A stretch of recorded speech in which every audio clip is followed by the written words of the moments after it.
why would Duterte insist in separating Mindanao when he has a daughter who is Vice President of the Republic of the Philippines and a potential candidate by 2028?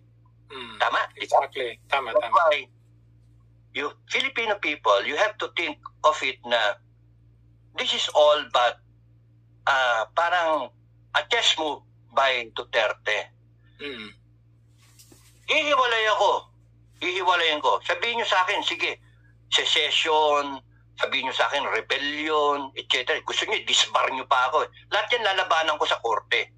Kasi naniniwala pa rin ako sa korte. Diba? Acquitted yan. Kasi wala naman laban pa eh. Wala pa eh. Bakit? Bawal na ba na magpapirma? Ano yung ginagawa ninyo? Yun, papalik sa kanila. Galing ni Duterte. Kung mali yung